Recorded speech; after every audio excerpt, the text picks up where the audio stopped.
Hello and welcome for a new Chronic Vintage. Today we will talk about action figures proof card, but above all I would like you to subscribe to my channel by clicking to the bottom right here. It will allow me to give you more information about vintage Star Wars toys.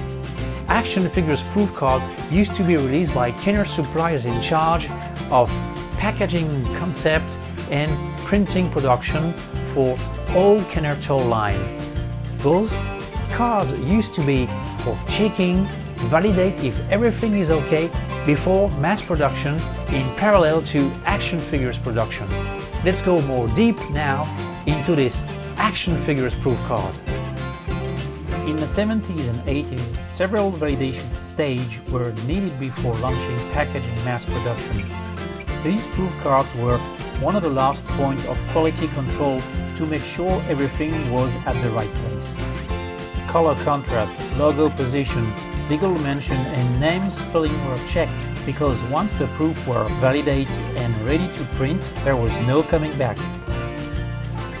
The back of the proof card contains all the usual information that will enable the future customer to discover new products in a range to come, and the same control is applied especially when a new action figure special offer included additional information to take part in. Let's compare a proof card and a mass-produced action figures packaging. On the left, a 1981 regular card for Greedo action figure with the survival kit special offer, and on the right, a 1982 proof card for the same character intended for production in the spring of 1983 prior to the release of Return of the Jedi with the Nenium action figure offer. There are a few minor differences between the two cards. Unlike the finished product, proof cards does not feature a rounded corner on the bottom of the card.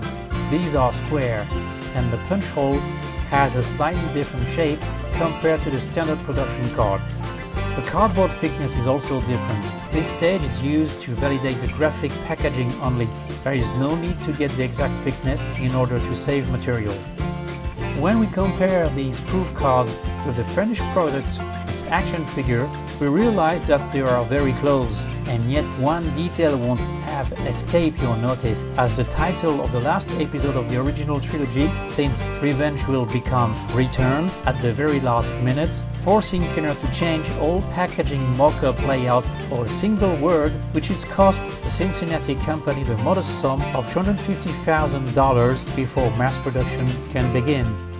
You will find more information into my book 1978-1985 Kenner toy line in page 162 to be precise.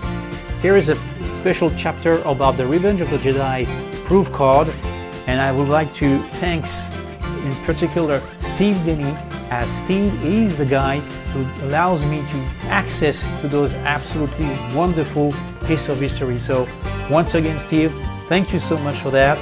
And I would like also to thank all the brand new followers to my channel, the one who follow me since the very beginning of the channel in 2017.